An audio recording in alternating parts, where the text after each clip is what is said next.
Hey, Warpugs. So, you guys sent me a bunch of questions, and I'm going to do my best to answer them. Oh, boy. Let's get right into it, okay?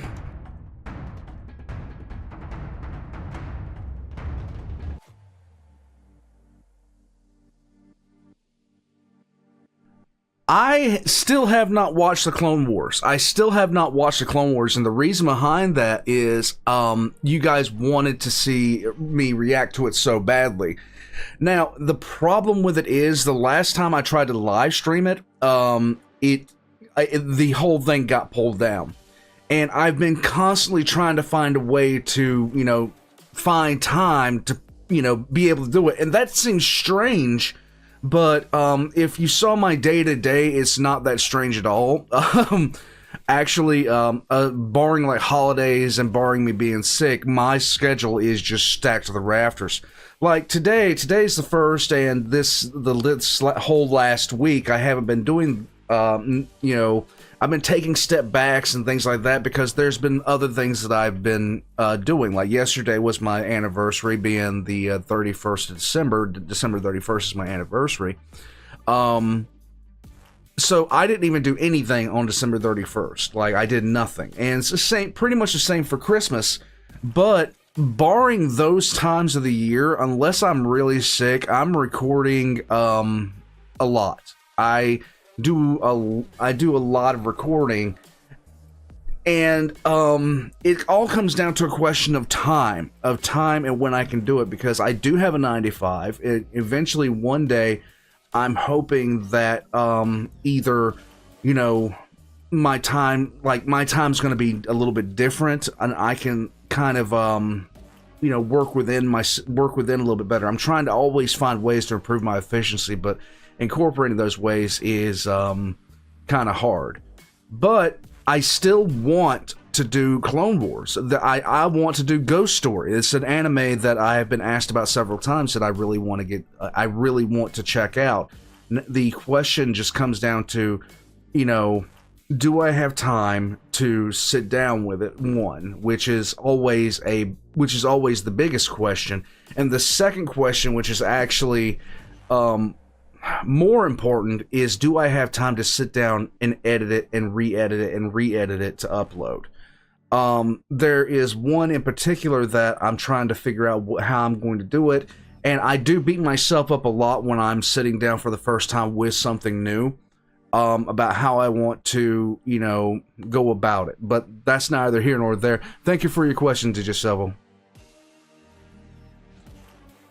Dear God, why? I actually, at this time, do not own any armies for 40k, which seems kind of strange for Warhammer, for a Warhammer-based YouTube channel, and especially strange considering I make lore and everything else like that. But even now, like right now, I started rubbing my hand down here because, now, what armies have I had in the past? I initially had a Sisters of Battle army that was getting put together rather nicely. I could field about 4,000 points of Sisters of Battle back in the early to mid 2000s. But what wound up happening when I went to my naval boat, there was nobody to play with, there was nothing to do with it, so it kind of took a back burner. And then by the time I started being able to collect again, the recession had started. I had already planned on building an Imperial Guard army and everything like that, but what wound up happening was I sold my Sisters of Battle army in order to pay bills. And my armies, I'll tell you this, my army of Sisters of Battle was horrifying to look at. I am a terrible painter. I am horrible with it. It doesn't make any sense. I was a terrible painter before my hand was shot, but nowadays, with my hand being the way it is, I don't even know if I could honestly assemble one figure before I would have to stop. And as far as painting that figure, it would be painful. It would be very, very painful. And at this point, there's not much I can do about it. I mean, it is what it is. If you don't know the reason I haven't had painting streams or haven't been buying figures or anything like that is because I have an issue with my hand that makes fine motor work very problematic, and basically after a short while it will become actually quite painful, and if I don't watch out, something like basically these two fingers here will wind up touching the middle of my arm. My hand will cramp so much, and if that happens, I literally have to pull forcefully open my hand, and the pain that comes from when that happens, there's a reason I don't mess with it. I just don't mess with it. But as of this moment, no 40k armies. If you were to ask me what army I'd like to do, I'd love to have my initial Sisters Army, Sisters of Battle army back, because it was already painted. And if I could paint at this point, I'd love to put together an Imperial Guard regiment, but again, it would look like crap. Dude, don't ask me to speculate on what GW is gonna do. I have no idea at this point. They should bring back a loyalist. They should have brought back Dorn instead of Fulgrim this last time. But I can't. What am I gonna say? What am I gonna say? Yes, bring back Dorn. Bring back Sigismund's daddy. Let's go. Uncalled for. The question of this one is always orcs. Okay, the question of this is always gonna be orcs. If you ask me whether I prefer Eldar orcs, Necrons or orcs, Nids or orcs, Chaos or orcs, the answer is always orcs. And the reason why is that orcs can be everything. They can be terrifying, or they can be absolutely hilarious, depending on what you're looking at there. And the named characters are just infinitely better for me for orcs. Okay, they meet every single criteria. Period. And going back to the name characters thing, I mean, you're looking at what? What are you gonna say? You're gonna say old Bela, old One Eye for the orcs, I mean, for the Nids. Like, oh, this is the one name character they have versus Lictor number 5,755,000, or am I gonna be talking about Tuska Demon Killer, or I don't know, Gazgul Mak Uruk Thraka. Name an orc. The arsonist. I mean, come on, man. There is no comparison between the two as far as which one I'd like to know better. I mean, I can learn most of the stuff I want to learn about the Tyranids by reading a general description and a stat sheet. The orcs, on the other hand, my God, they're one of my favorite factions. Period. In terms of sheer lore and the way that they live their lives as far as day to day. The Tyranids are pretty much, for me, I mean, yes, I like them. Yes, I enjoy them, but you cannot combat the sheer hilarity of the orcs. It's just not going to happen. Okay, this is kind of a two-parter situation. Well, actually a three-parter situation. My first real, actual introduction to 40k was StarCraft. To be honest with you, I was being introduced to StarCraft by a friend of mine, and he said that it was made by people who liked Warhammer 40k. I looked at some things from 40k at that point. I was very, very interested, but StarCraft was StarCraft, and I was, like a lot younger, so sitting down and reading codexes and things like that, especially with everything that was going on in my life, wasn't really in the picture. My second real introduction to 40k, and where I really started getting invested in, miniatures, armies, things like that, was when I went to San Diego, and I actually had the time to sit down and do that kind of stuff. There was a game shop that was nearby. A lot of a lot of positive memories of me early on in the hobby were from there. Because I would go there almost every other day after I got out of what I was doing in San Diego, and I would I would go off the base, I'd go to this GameStop, I'd sit down, I'd paint minis, I'd get educated on the lore, and my education on the lore was really fun. And I started off the Sisters of Battle in the army at that point because nuns with guns. And then my real lore investment came when basically somebody at that GameStop started handing me books. And I cannot remember which was the first book series I read, but the one that I remember more than anything was in 2007. Like, because I had read books, but I really wasn't, it wasn't something I was sitting there reading series on. I was reading a lot back then because there wasn't a lot for me to do. But I would play games, I would read books, and stuff like that. But the one that really stuck out as the one that kind of cemented everything and really started the ball rolling downhill as far as lore wise was Armageddon. That was the big one that got me into that. Grimaldus and the Black Templars, that's why they always hold a special place for me. So this here's a question less about what I'd be willing to foster and raise and more what my wife would be willing to foster and raise. We have a habit of collecting animals. Let's just say that. She does. But what we're hoping in the next few years is for her to start the homestead that she's been wanting to do for a very, very long time. We're going to start off with something simple, rabbits and chickens. We're going to progress on past that. She has talked about possibly sheep, maybe goats. She wants to get a Highland cow. She really, really wants to get a Highland cow. And I don't think anyone... A miniature Highland cow. She wants a little tiny miniature Highland cow to follow her around and moo at her. And that's what she wants. And as far as I'm concerned, as long as she's happy, I'm happy. So, yeah. At some point, she wants to start up something about that to show you guys.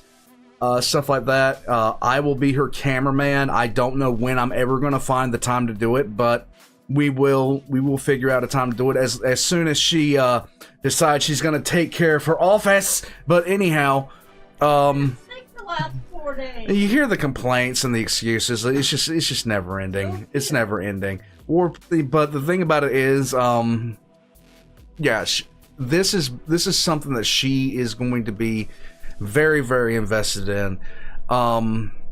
So when it comes to that, I guess it's what she can look at me and actually get me to say okay on. I'm drawing the hard line of emus and ostriches, though. I'm drawing the hard line of emus and ostriches. One, I don't want something from the prehistoric era that walked around. I don't want dinosaurs. And the only dinosaurs that I want are the ones that taste good with garlic and butter. We don't have the type of land for emu anyway. She was going to try it at some point. She was.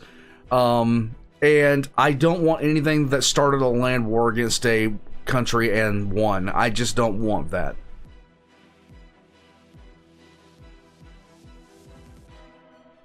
Oh, that's a good question. My favorite thing that I've been introduced to since I started off this community, that is a really good question because there's a lot of really, really up there contenders on that. But I think if I'm being honest with myself, I could put them in a top 3. I would definitely say SCPs at the top. I would definitely say SCPs at the top of things that I've been introduced to that I've really, really enjoyed.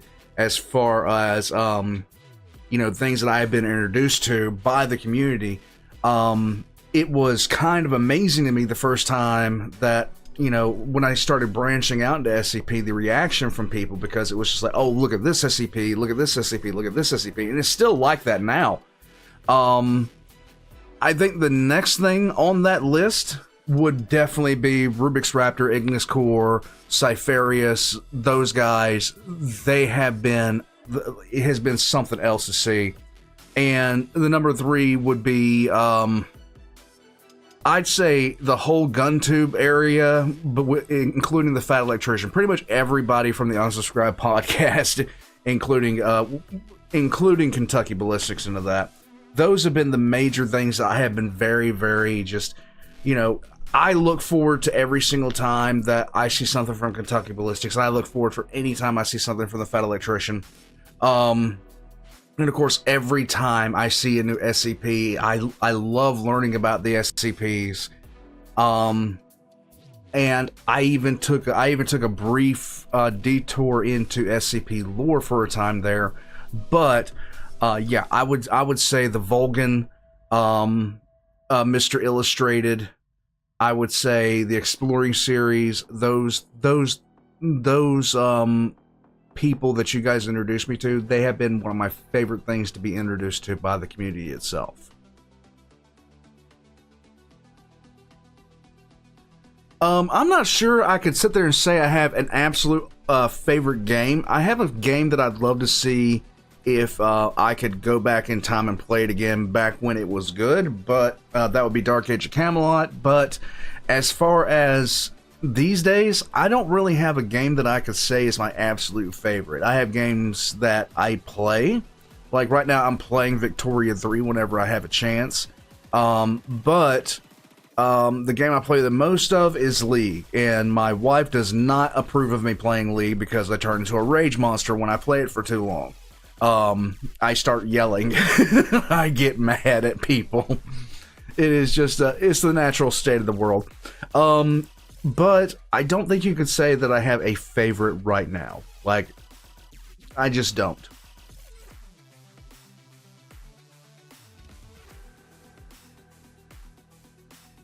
Pugs. This is actually kind of a funny story.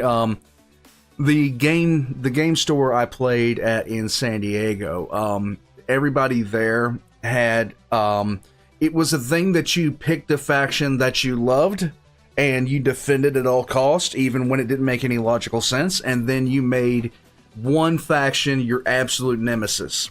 And it was funny because there was one guy that played there, and he was that guy in the game store. He was that guy, meaning that he went out of his way just to be an ass, and he played Tau.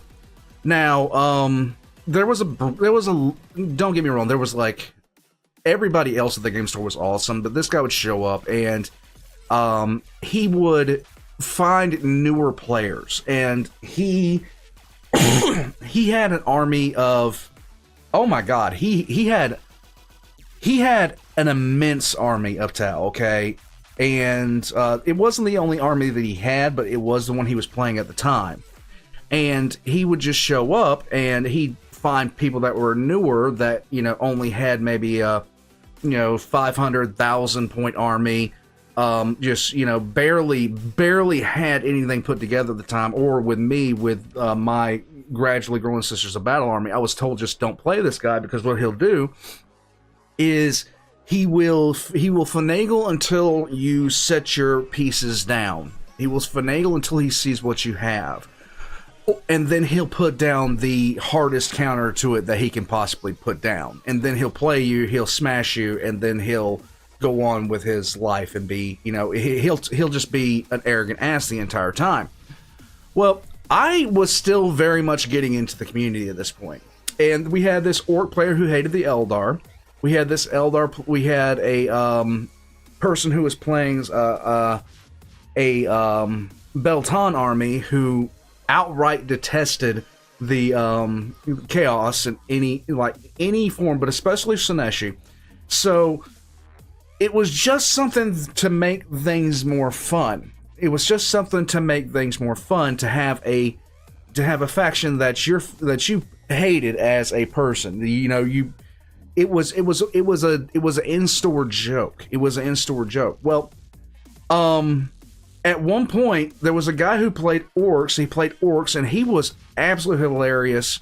And he would come in with body paint on. He would come in with green body paint on, and he was I don't know what his job was, but he was very, very physically fit. So he came in all dressed up like an orc and carrying around stuff, and he had a lot of spare time and money to paint. And so, of course, comes the day, one day, I get challenged, of course, and by this guy, and he already knew what I had, so he went ahead and put down. I only had infantry sisters of battle. I didn't even have penitent engines. I didn't have anything whatsoever. I just had infantry sisters. That's what I had. A lot of bolters, a lot of flamethrowers. So he puts down this mech army. Well, this guy that played the orcs came in and he brought in his Imperial Guard competition set and just started putting down units and telling me how to use them.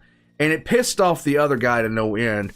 And so at that point, it was decided that my faction that I detest was going to be the Tau, because I started ripping into this guy nonstop about how much the Tau sucked and everything like that. And it's kind of evolved from there. It's an inside... for me, it's become an inside joke. As far as the community goes, I've explained this a couple of times. I don't actually hate them. I don't actually... Like, I'm not outside a game store getting ready to jump somebody if they buy a set of Fire Warriors. I'm not doing that.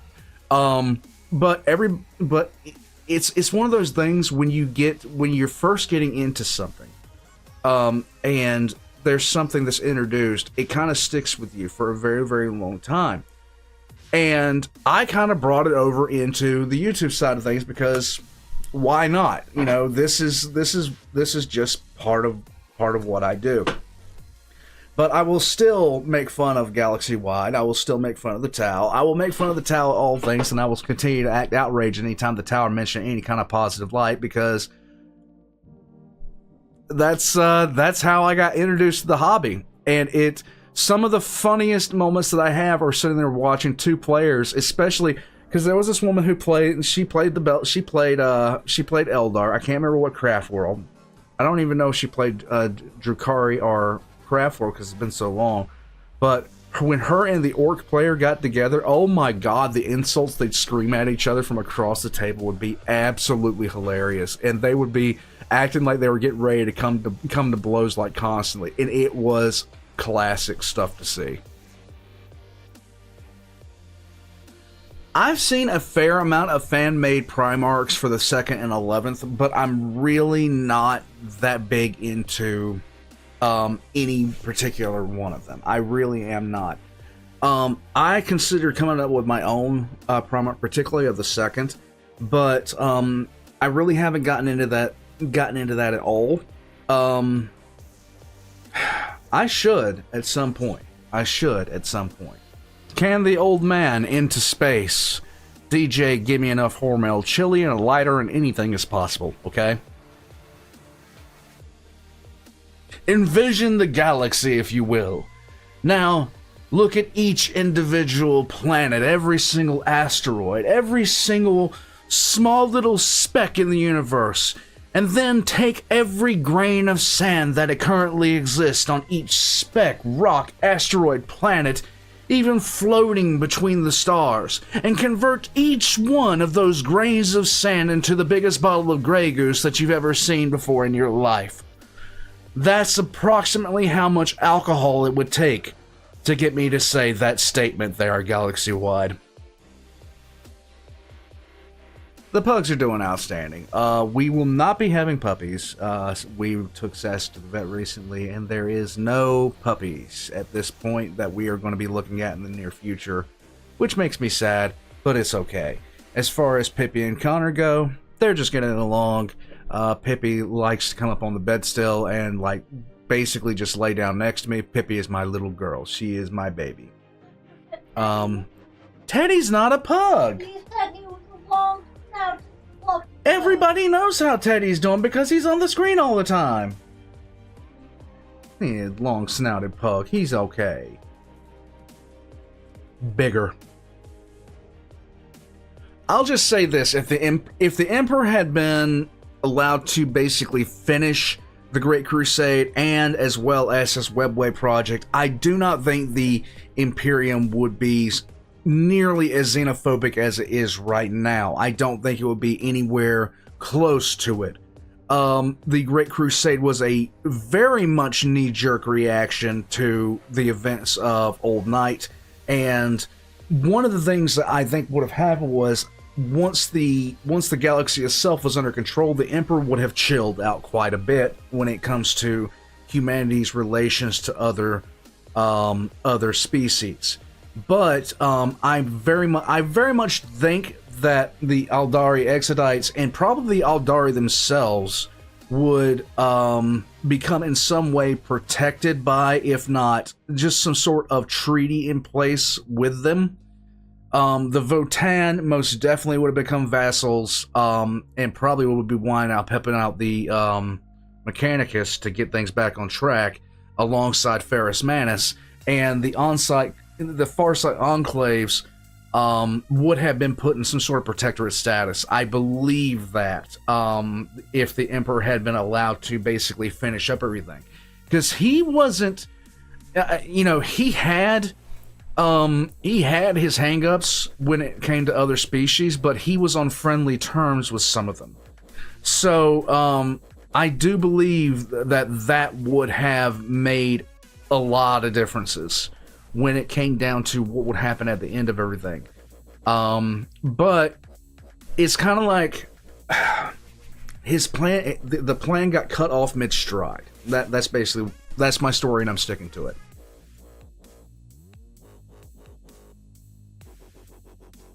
I don't think that's the case, and the reason I don't think so is because every single time that we've been on the verge of witnessing a Chaos God actually being born, or a Chaos God's actual birth, it has been a very, very brutally bad time for everyone around. Now, with the 11th, the holy number is kind of a stretch, because if that was the case, then Magnus's kids wouldn't be for Tzeentch, Khorne's kids wouldn't be for Khorne.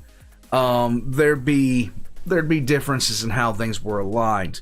But when it boils down to it, I don't think that's the case. I really, really do not. I do think something chaosy happened with the 11th, but I couldn't quite say what that was, and I'm hoping I'll never be able to say what that was, and GW doesn't make the mistake of, telling everybody what happened there.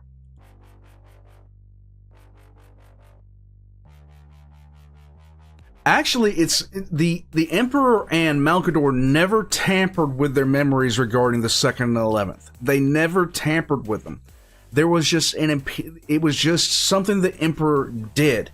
At this point, and it goes to show you just how severe it was that it's never been talked about since. Even with what happened, even with the Horus Heresy and everything that happened there, no one is still willing to talk about the 2nd and 11th Primarch. No one's still talking about them, even though at any point they could start talking about them. That's something that if there was something about the 2nd or 11th that would be coming out, it would be coming out now, when the Primarchs are returning now, and they would be able to talk to each other about these things, because the Emperor can't come up and just smack them down for breaking an Imperial edict, especially the ones on the Chaos side. At one point, Horus actually sat there in an act of kind of defiance. He started to talk about the 2nd and 11th, and Malcador almost killed him because of it, because he was breaking the Emperor's, rule about that. But as far as the 2nd being the instigator and in fact being the opposite, we don't know. There are certain things that we do know about the 2nd and 11th. They fell pretty much separately of each other. They weren't the cause of each other's demise. The shame was lumped in on one and not on the other. And if there was one that was going to have a major problem, some sort of chaos major problem or mutation issue, it would have been the 2nd, because they would not have rolled the survivors of the 11th into the Ultramarines. That there's a couple other things we know but I can't remember off the top of my head. I don't know if the Skaven would ever really come to 40k. I do think that there are elements of the Imperium that are very, very similar to Skaven society as it stands, and I don't think anybody can disagree with that. There has been a lot of statements that the Imperium is really the Skaven of 40k. There is so much that could be said about the Dark King whole story arc when it boiled down to it, because yeah, the Great Horned Rat and the Dark King share so much in common. They share so much in common. But I don't think the Skaven will be coming to 40k anytime soon. And I actually hope they don't.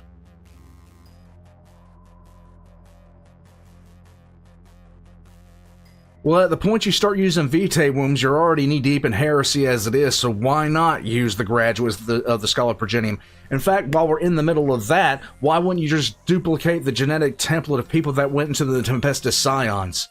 I mean, you're already knee-deep in heresy, why not?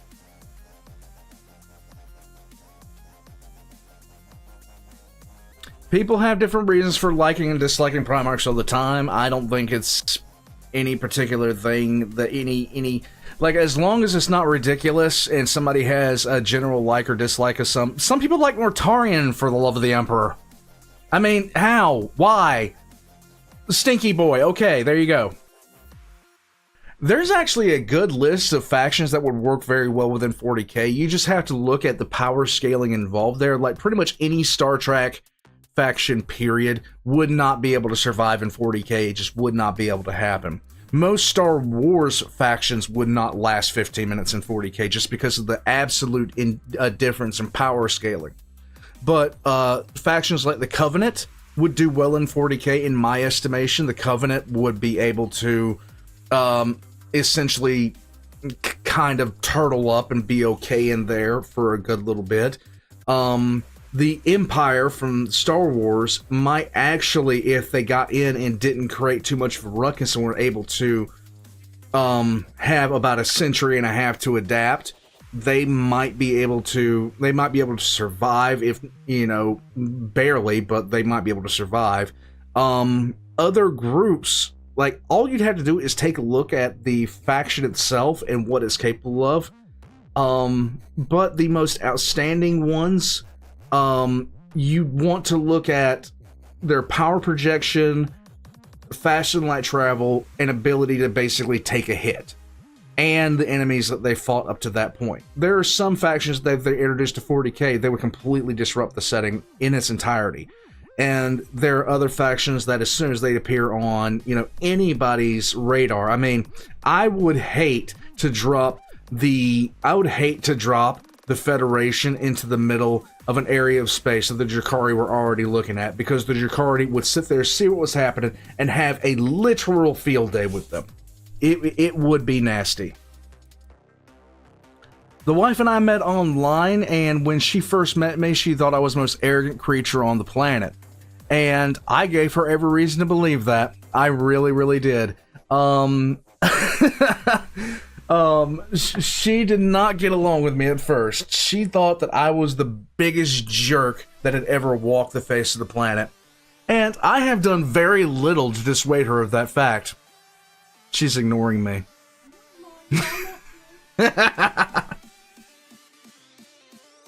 Are you a wizard?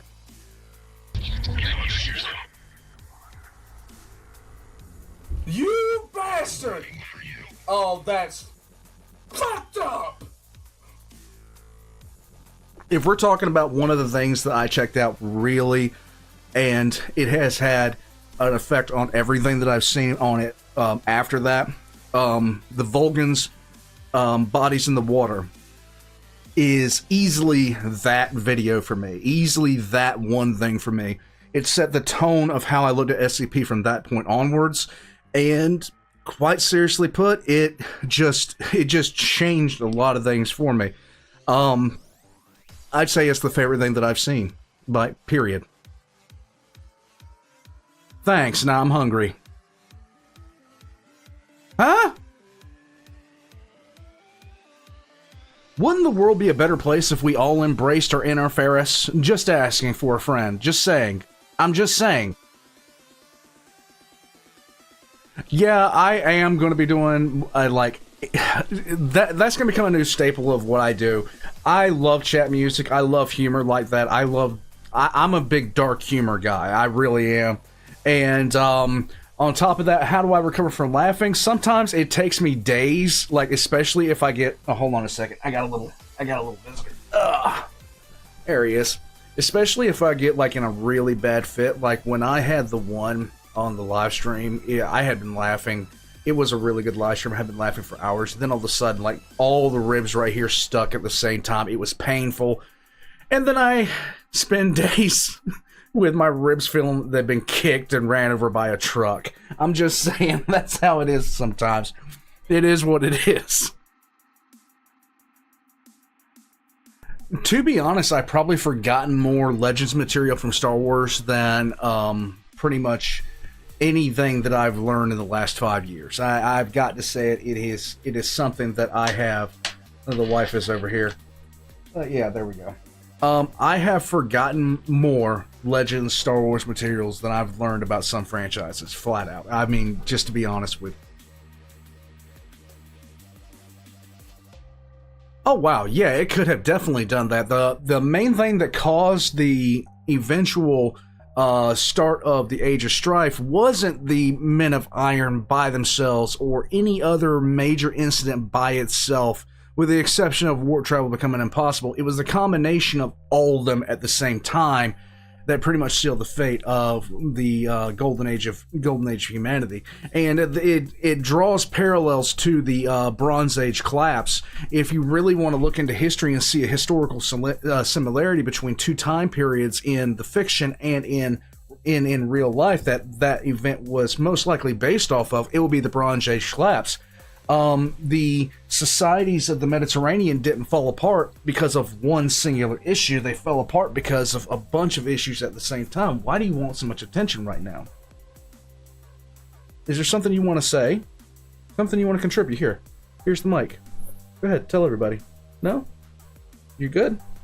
Yeah, but basically it just was a bunch of things that happened at the same time, and if they had happened one at a time, or with enough space spread out in between them, humanity could have recovered from them. But the nail in the coffin was they happened nearly all at the same time. I mean, they would have been okay. Potato salad. Okay, so that's a question. That's a really, really good question. Since I started doing YouTube, doing lore, things like that, I have run into a number of really, really awesome people. The first person that I ever really spoke to on YouTube side of things was Voldemort.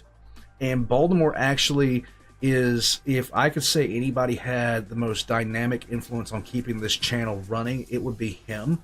Because he just decided to pop in on somebody that had about 3,000 subscribers and talk to him for a little while. And for me, that was he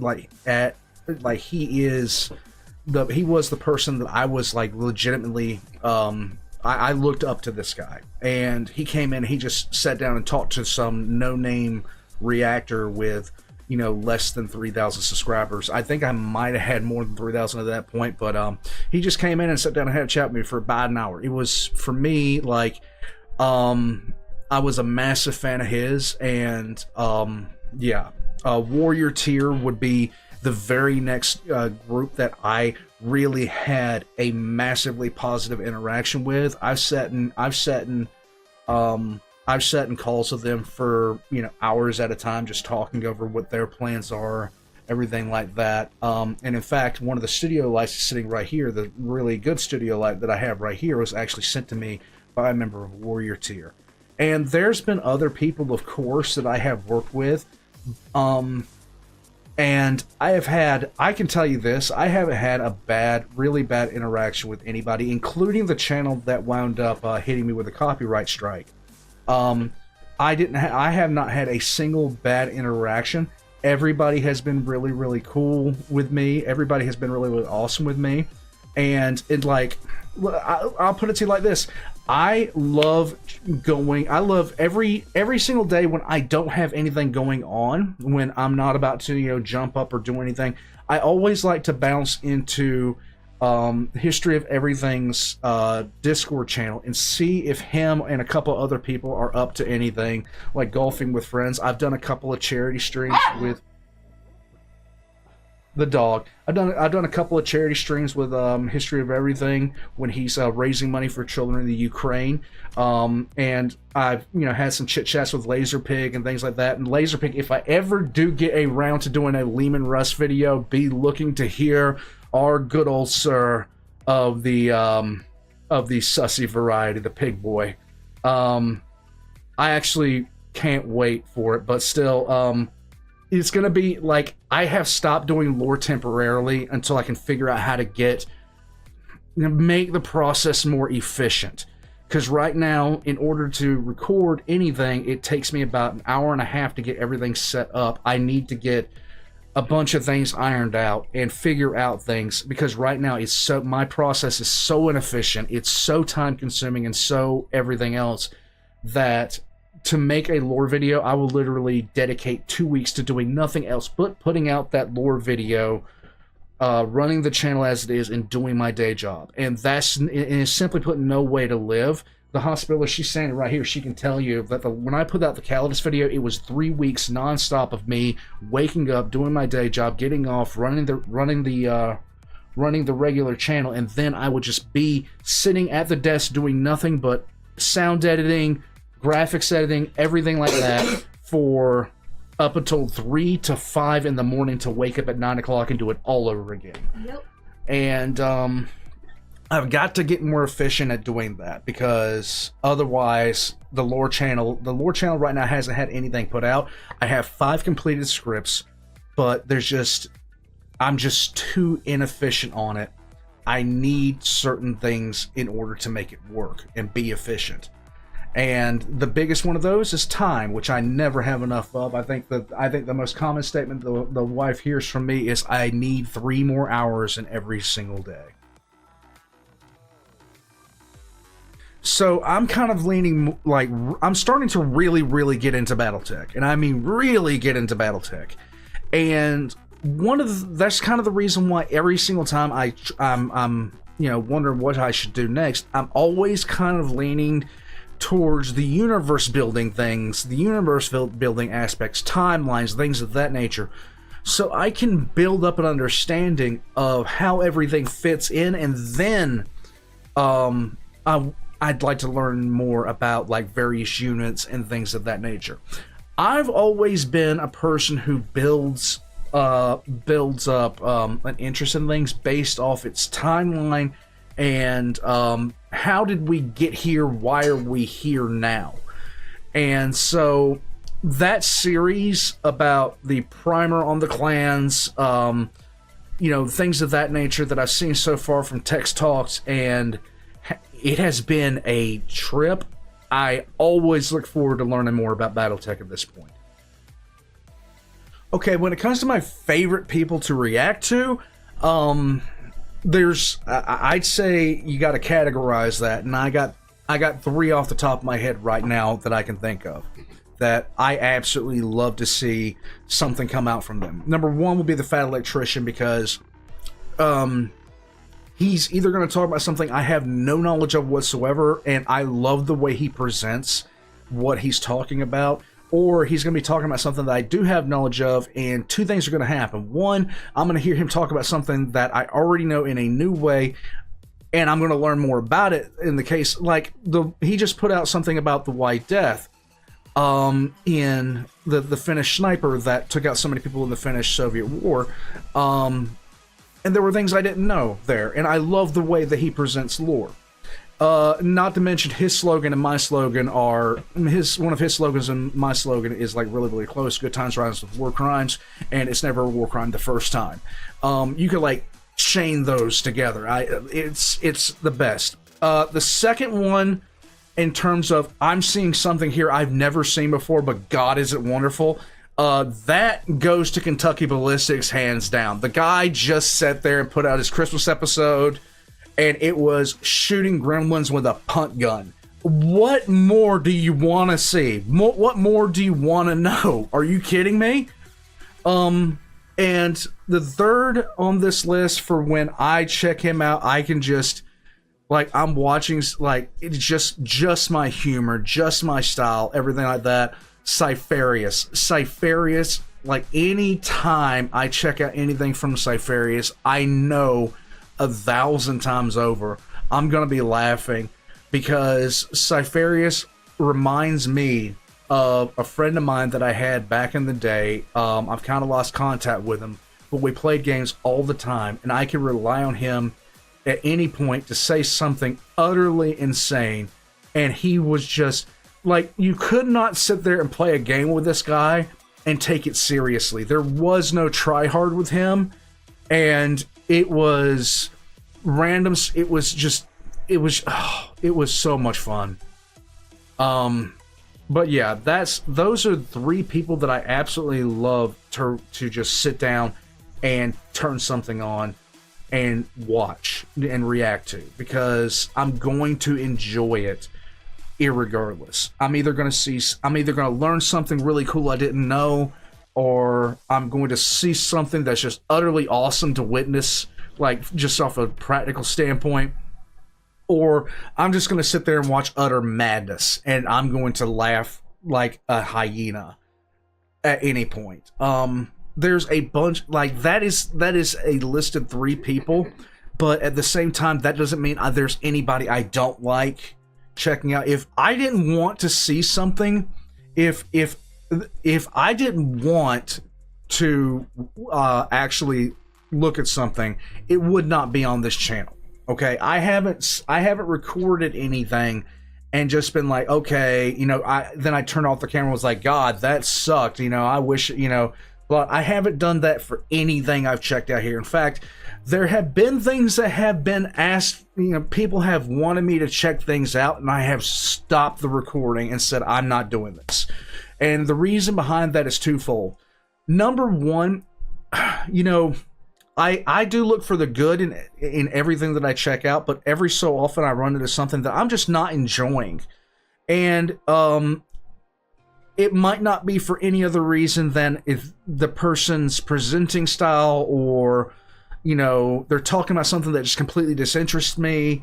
In any case, I will not check it out, and I will turn off the recording. I will let if this was requested, I will let the person know, hey, look, I just didn't rock with this.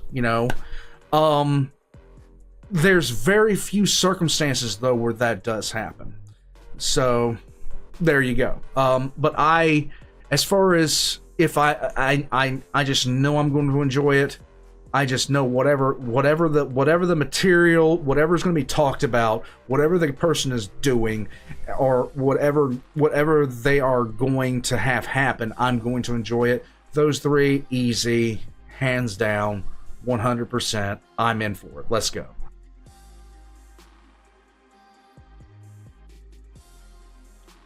I'm okay. Alright, so I am all about the opening of civilization, Sumerians, Akkadians, things like that. The Bronze Age period, I am a massive fan of that. I would have to say, of course, the from the rise of the Republic to the fall of the Empire for the Romans. And if we're looking for a third period to really say that I'm a fan of, as far as learning about it, it will be the opening 50 years of the 20th century. I would say that would be where my focus lies and my interest lie there. What a really good question. My answer's coming to you right now. Really? The answer is always to derp. So I heard you like mudkips.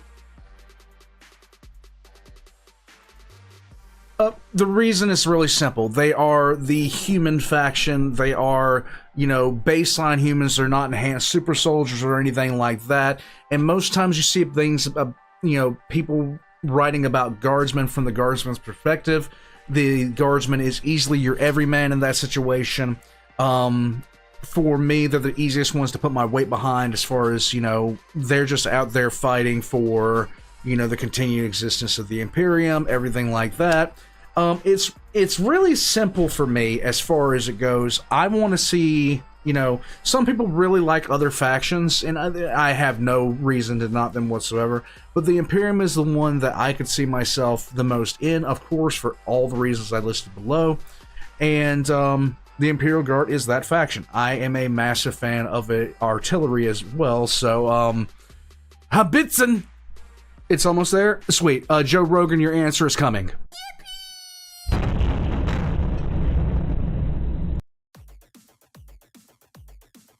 Scarlet. I really like Scarlet as a color. Oh yeah, I plan on doing BattleTech for a good long while. The only reason... Hello, puppy. The only reason I didn't do it this last week was, simply put, Tuesday was me and the Hospitalers' wedding anniversary. So that's the reason I didn't do it then. Of course, the week before, it was Christmas. So... yeah, you're gonna have to excuse me on that one. Eh? Which one, an African or European swallow? At some point, yes. At some point, I'm going to be getting back into that series. Ronnie sends me a compiled list of the request list, as well as any outstanding series I'm currently on. And yes, eventually I'm going to get back into Dovahetti's Unbiased History of Rome. There's just a lot in the way right now. I am going to try to get back into it soon. I will just say that.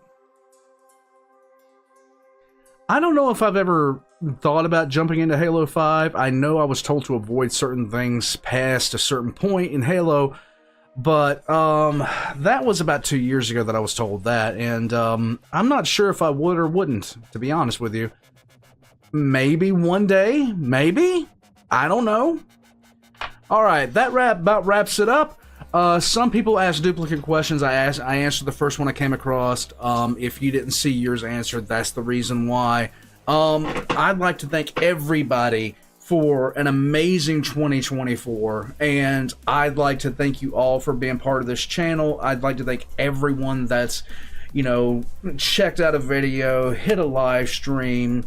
I'd especially like to thank all of my Patreons, all of my channel members, everybody that sends out a super chat, because you guys don't know how much that actually helps me out at the end of the day.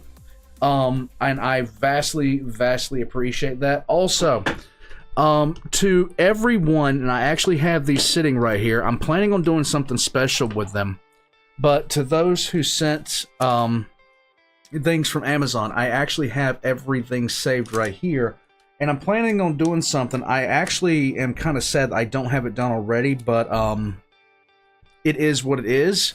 As far as that goes, I'm planning on getting a piece of art made with those for everybody that sent something through the the Amazon list.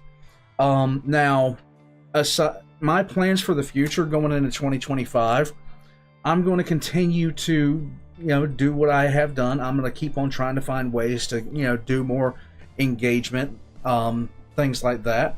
The channel has been growing amazingly, and I can't thank everybody enough for that. Everyone that watches the video, leaves a comment, hits the like button, things like that. Those things really make a massive difference. Everybody that's bought any of the merchandise from the channel store, I massively appreciate that. It's so entertaining to know that some people do have shirts that, you know, have slogans of mine that will, you know, on day to day. The wife just walked in. Also in 2025, the wife is going to be opening up her own YouTube channel where she's going to be doing a lot of supernatural reactions and like kind of like Redneck Paranormal, but it's going to be her own little twist to it. She wants to do the homesteading and everything, like all that kind of stuff. So we're going to figure out how to do that. She's actually cleaning out the office upstairs and getting that a little bit renovated. So she can start doing that. We don't know when that's going to launch yet. She hasn't figured out when she's going to do that, but that's her plan. I wanted to do it Monday, but then we got sick. She wanted to be working all through the week here and getting that taken care of. But then both she and I got sick. she normally gets sicker than I do. And even when I'm sick, sometimes you guys really can't tell because I kind of hide it. But, yeah, she's going to be getting that started on her end. She's been really looking forward to that. We were going to be going shopping this weekend, getting some paint and getting some stain and all this other kind of stuff because we've just been getting geared up for it. And then all of a sudden she starts getting sick, I get sick, and we don't go anywhere this weekend. It was what it was. Now, as far as things go for this channel, guys, I can't say enough. Thank you guys so much for a wonderful 2024, and I can't wait to see how far I can go in 2025. Head on to the Discord to make requests. And guys, thank you so much. Like, seriously, thank you so much. I don't think I have anything else to say, do you? Do you think I need to shut up? Oh, only because she wants to talk to me. Warpug, soon she's going to have her own office. And then I'm going to be the one to go upstairs and annoy the crap out of her while she's trying to record. Yeah? Revenge shall be sweet, Warpugs! I will catch you guys later. Thank you so much for tuning in. And I hope you guys have a great year. Happy 2025, everybody!